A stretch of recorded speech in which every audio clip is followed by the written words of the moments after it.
Special intensive revision ಅನ್ನುವಂಥದ್ದು ಇನ್ನು ಮೇಲೆ ಬರುತ್ತೆ. ಅದ್ರ ಕತೆ ಏನು? ಯಾರು ಮ್ಯಾಪಿಂಗ್ ಆಗೋಗಿದ್ದಾರೆ, ಆಲ್ರೆಡಿ ಮ್ಯಾಪಿಂಗ್ ಆಗಿದ್ದಾರೆ, ಜೋಡಣೆ ಮಾಡಿದ್ದಾರೆ, ಟ್ಯಾಲಿ ಆಗಿದೆ, 44,80,00,000 ಚಿಲ್ಲರೆ ಮ್ಯಾಪಿಂಗ್ ಆಗಿರೋರನ್ನ ತಿರ್ಗಾ ಅವ್ರು ನಿಮ್ಮ ಮನೆ ಹತ್ರ ಬಂದು ಎನ್ಯುಮರೇಷನ್ ಫಾರ್ಮ್ ಅಂತ ಕೊಡ್ತಾರೆ. ಆ ಎನ್ಯುಮರೇಷನ್ ಫಾರ್ಮಲ್ಲಿ ನಿಮ್ಮ ಹೆಸರು, ನಿಮ್ಮ ತಂದೆ ಹೆಸರು, ಅಡ್ರೆಸ್ಸು, ಆಮೇಲೆ ಸರ್ಟಿಫಿಕೇಟು, ಅದರಲ್ಲಿ 12 ಡಾಕ್ಯುಮೆಂಟ್ ಇದ್ದಾವೆ. ಆಧಾರ್ ಕಾರ್ಡ್ ಸಮೇತ ನೀವು ಕೊಟ್ಟು ಫೋಟೋ ತೆಗೆಸ್ಕೊಂಡು 2 ಫೋಟೋ ಕೊಟ್ಟು ಅವ್ನು ಥಂಬ್ ಇಂಪ್ರೆಷನ್ ಮಾಡಬೇಕು, ಇಲ್ಲಾಂದ್ರೆ ಸೈನ್ ಮಾಡಬೇಕು. ಸೈನ್ ಮಾಡಿದ್ಮೇಲೆ ಆಗ ನಿಮ್ಮದು ಪಕ್ಕ ಆಯಿತು ಓಟ್. ಅದು ದಟ್ ಇಸ್ ಕಾಲ್ಡ್ SIR. ಅಲ್ಲೂ ಹೆಚ್ಚು ಕಮ್ಮಿ ಆದರೂ SIR ಅಲ್ಲಿ ಮತ್ತೆ ಕಿತ್ತಾಕ್ತಾನೆ. ಯಾರೋ ಸತ್ತೋಗಿದ್ರೆ, ಬೆಂದೋಗಿದ್ರೆ, ಮತ್ತೋಗಿದ್ರೆ ಅವ್ರನ್ನ ಅಲ್ಲಿ ತೆಗೆಯುವಂಥ ಕೆಲಸವನ್ನು ಮಾಡ್ತಾರೆ. ನೆಕ್ಸ್ಟ್ SIR ಅಲ್ಲಿ ಮ್ಯಾಪಿಂಗ್ ಮುಗಿದೋಗಿದೆ. Mapping is a part of SIR. Mapping is initial part of SIR. Mapping ಮುಗಿದೋಗಿದೆ. 75 ಲಕ್ಷ ಮತದಾರರು ಹೊರಗಿಟ್ಟಿದ್ದಾರೆ. ಇನ್ನು 75 ಲಕ್ಷದ ಮತದಾರರ ಪೈಕಿ ಮತ್ತೆ ತಿರ್ಗಿ ಮನೆಗಳಿಗೆ ಬಂದು ನಿಮ್ಮ ದಾಖಲೆಗಳನ್ನ ಕೇಳ್ತಾರೆ. ಅವ್ನು ಕೇಳುವಂಥ ದಾಖಲೆಗಳನ್ನ ನೀವು ಒದಗಿಸ್ಕೊಡ್ಲಿಲ್ಲ ಅಂದ್ರೆ ಮ್ಯಾಪ್ ಆಗಲ್ಲ. ಸುಮಾರು ಜನಕ್ಕೆ ಸ್ಪೆಲ್ಲಿಂಗ್ ಮಿಸ್ಟೇಕು, ತಂದೆಯವ್ರ ಮಿಸ್ಟೇಕು. ಸುಮಾರು ಹೆಣ್ಣು ಮಕ್ಕಳಿಗೆ ಮದುವೆ ಆಗೋದಕ್ಕಿಂತ ಮುಂಚೆ ಅವ್ರ ಹೆಸರು ಒಂಥರ ಇದೆ, ಆಮೇಲೆ ಮದುವೆ ಆದ್ಮೇಲೆ ಗಣ್ಯ ಸೇರಿಸ್ಕೊಂಡಿರ್ತಾರೆ.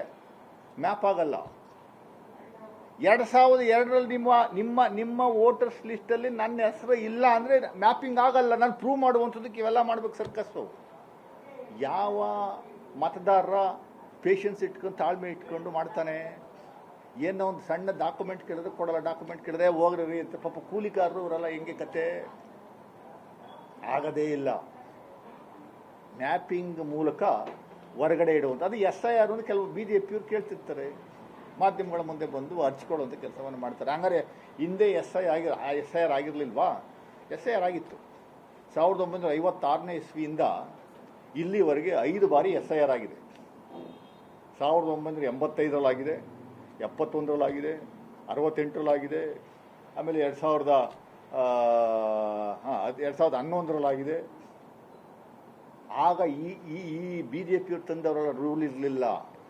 SIR ಉದ್ದೇಶನೇ ಹೆಚ್ಚಿನ ಮತದಾರರನ್ನ ಒಳಗಡೆ ಸೇರಿಸುವಂಥದ್ದು, ಮತದಾರರ ಹಕ್ಕನ್ನು ಕೊಡುವಂಥದ್ದು. ಡಾಕ್ಟರ್ BR ಅಂಬೇಡ್ಕರ್ ಅವರು ಕೊಟ್ಟಂಥ ಸಂವಿಧಾನ ಇದೆಯಲ್ಲ, ಪ್ರತಿಯೊಬ್ಬರಿಗೂ ವೋಟಿಂಗ್ ರೈಟ್ಸ್ ಕೊಡಬೇಕು ಅಂತ ಅದು ಇತ್ತು.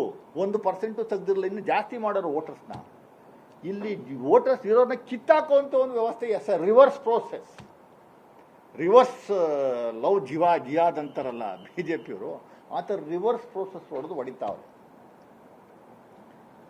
ಇದರಲ್ಲಿ ನಾನು ಒಂದು ಉದಾಹರಣೆ, ಮೈಸೂರು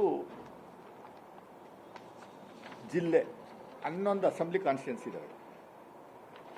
11 ಅಸೆಂಬ್ಲಿ ಕಾನ್ಸ್ಟಿಟ್ಯೂನ್ಸಿನಲ್ಲಿ ಒಟ್ಟು 28 ಲಕ್ಷ ಮತದಾರರಿದ್ದಾರೆ. I am just giving an example. 28 lakh ಮತದಾರರ ಪೈಕಿ 3.5 ಲಕ್ಷ ಮತದಾರರನ್ನು ತೆಗೆದವ್ರೆ, ಹೊರಗಿಟ್ಟವ್ರೆ. 3.5 ಲಕ್ಷ ಮತದಾರನ ಹೊರಗಿಟ್ಟವ್ರೆ. ಕ್ಷೇತ್ರವಾರು ಇದೆ. ಚಾಮುಂಡೇಶ್ವರಿ ಕ್ಷೇತ್ರದಲ್ಲಿ 71,521 ಆಲ್ಮೋಸ್ಟ್ 72,000 ಮತದಾರರು ತೆಗೆದವ್ರು. 72,000 ಮತದಾರನ ಒಂದು ಕಾನ್ಸ್ಟಿಟ್ಯೂನ್ಸಿಲಿ ತೆಗೆದ್ರೆ ಏನು ಕತೆ? ನರಸಿಂಹರಾಜ ಕಾನ್ಸ್ಟಿಟ್ಯೂನ್ಸಿ ತನ್ವೀರ್ ಸೇಠರು ನಿರಂತರವಾಗಿ ಗೆಲ್ತಾರೆ. 1.25 ಲಕ್ಷ ಮತದಾರರು ಒಂದೇ ಸಮುದಾಯಕ್ಕೆ ಸೇರಿದವರು, ಮುಸ್ಲಿಂ ಸಮುದಾಯಕ್ಕೆ ಸೇರಿದವರು. ಅಲ್ಲಿ 60,000 ಮತದಾರನ ತೆಗೆದವ್ರೆ. ನಾನು ನನ್ನ ಕ್ಯೂರಿಯಾಸಿಟಿಗೆ, ನಾನು I am from engineering background, ನಾನು ಒಂದಷ್ಟು ಜನ 1-2-3 ಬಿಟ್ಟು ಸಾಫ್ಟ್ವೇರ್ನ ಒಂದಷ್ಟು ಡೆವಲಪ್ ಮಾಡಿ ಯಾರ್ಯಾರನ್ನ ತೆಗೆದವರೇ ಸ್ವಲ್ಪ ನೋಡಬೇಕಲ್ಲ ಅಂತ. ಯಾಕೆಂದರೆ ಯಾರ್ಯಾರನ್ನ ತೆಗೆದವ್ರೆ ಅನ್ನೋದು ಪಟ್ಟಿ ಕೊಡ್ತಾ ಇಲ್ಲ ಅವರು. ಅಲ್ಲೂ ಕಳ್ಳರು ಕಳ್ತನ ಮಾಡ್ತಾರೆ. ಕಳ್ಳ ಎಲ್ಲಿ ಹೇಳ್ತಾನೆ, ನಿನ್ನ ಕದ್ದಿದ್ದೀನಿ ಅಂತ ಎಲ್ಲಿ ಹೇಳ್ತಾನೆ?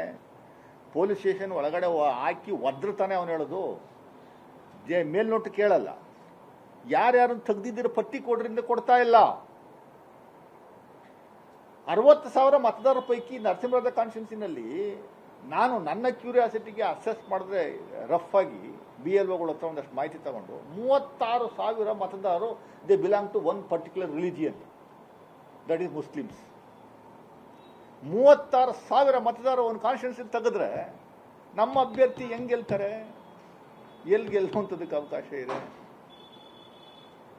ಚಾಮರಾಜ ಕಾನ್ಸ್ಟಿಟ್ಯೂನ್ಸಿಂದ ನಮ್ಮ ಅಭ್ಯರ್ಥಿ ಗೆದ್ದವರಲ್ಲಿ MLA ಕಾಂಗ್ರೆಸ್ ಪಕ್ಷದವರು ಗೆದ್ದಿರೋದು. ಡಿಫರೆನ್ಸ್ ಎಷ್ಟು? ಬರೀ 4,500 ಡಿಫರೆನ್ಸ್. ಅಲ್ಲಿ ತೆಗೆದವ್ರು ಎಷ್ಟು ಮತದಾರ ತೆಗೆದವ್ರೆ? 38,000 ಮತದಾರ ತೆಗೆದವ್ರೆ. ಅಲ್ಲಿ 18,000 ಒಂದೇ ಸಮುದಾಯಕ್ಕೆ ಸೇರಿದ್ರು. ಹೆಂಗೆ ಗೆಲ್ತಾರೆ? ಈ ಥರ ಇಡೀ ರಾಜ್ಯದಲ್ಲಿ 97 ಸಿಟ್ಟಿಂಗ್ MLA ಕಾಂಗ್ರೆಸ್ MLAಗಳ ಕಾನ್ಸ್ಟಿಟ್ಯೂನ್ಸಿನ ಟಾರ್ಗೆಟ್ ಮಾಡಿದ್ದಾರೆ. ಇಡೀ ರಾಜ್ಯದಲ್ಲಿ ನಮಗಿರುವಂಥ ಮಾಹಿತಿ ಪ್ರಕಾರ 97 ಅಸೆಂಬ್ಲಿ ಕಾನ್ಸ್ಟಿಟ್ಯೂನ್ಸಿ ಕಾಂಗ್ರೆಸ್ ಪಕ್ಷದ MLAಗಳಿರುವಂಥ ಕಾನ್ಸ್ಟಿಟ್ಯೂನ್ಸಿಗಳನ್ನು ಟಾರ್ಗೆಟ್ ಮಾಡಿರುವಂಥದ್ದು ನಮಗೆ ಬಹಳ ಸ್ಪಷ್ಟವಾಗಿ ಕಾಣ್ತದೆ. ನಾನು ಈ ವಿಚಾರವನ್ನು ಮುಖ್ಯಮಂತ್ರಿಗಳು ಮೈಸೂರಿಗೆ ಬಂದಾಗ ಅವ್ರ ಮುಂದೆ ನಾನು ಎಕ್ಸ್ಪ್ಲೈನ್ ಮಾಡಿದೆ. ಸುಮಾರು 3/4 ಗಂಟೆ DC ಅವ್ರನ್ನ, AC ಅವ್ರನ್ನ, ತಹಶೀಲ್ದಾರ್ನ ಕರೆಸಿ ನಾನು ಕೇಳುವಂಥ ಪ್ರಶ್ನೆಗಳಿಗೆ ಉತ್ತರ ಕೊಡಬೇಕು ಅಂತ ಕೇಳಿದಾಗ ಉತ್ತರ ಸರಿಯಾಗಿ ಕೊಡಲ್ಲ. All the IAS officers R the employees of central government. IAS officers are not the employees of Karnataka. They are on deputation working for Karnataka. Any IAS officer is the central government employee. On deputation ಇಲ್ಲಿ ಬಂದು ಕೆಲಸ ಮಾಡ್ತಿರ್ತಾರೆ. ಅವರು ಯಾವುದನ್ನು ನೇರವಾಗಿ ಹೇಳಲ್ಲ. ಇದು ನೀವು ಹೆಂಗೆ ಮಾಡ್ತೀರಾ ಅಂದರೆ, ಮಾಡ್ತೀವಿ ಸರ್, ಮತ್ತೆ ತಿರುಗಿ ಸೇರಿಸ್ತೀವಿ ಸರ್, SIR ಇಂದ ಶುರುವಾಗಿಲ್ಲ ಸರ್, ಮ್ಯಾಪಿಂಗ್ ಇನ್ನೂ ನಡೀತಾ ಇದೆ ಸರ್ ಅಂತ ಹೇಳ್ತಾರೆ. ಮ್ಯಾಪಿಂಗ್ ನಡೀತಾ ಇಲ್ಲ. ಮ್ಯಾಪಿಂಗ್ ಅನ್ಮ್ಯಾಪ್ ಆಗಿರುವಂಥನ್ನ ಅಬ್ಜೆಕ್ಷನ್ಸ್ನ ಕರೆದು ಮ್ಯಾಪಿಂಗ್ ಮಾಡುವಂಥ ಒಂದು ಪ್ರಕ್ರಿಯೆ ನಡೀತಾ ಇದೆ ಅಷ್ಟೇ. 15ನೇ ತಾರೀಕಿಂದ ಮ್ಯಾಪಿಂಗ್ ಕೆಲಸ ಮುಗಿದಿದೆ. ಅದನ್ನು ಹೇಳ್ತಾ ಇಲ್ಲ, ಸ್ಪಷ್ಟವಾಗಿ ಹೇಳ್ತಾ ಇಲ್ಲ, ಯಾವ ಅಧಿಕಾರಿಗಳನ್ನು ಹೇಳ್ತಾ ಇಲ್ಲ.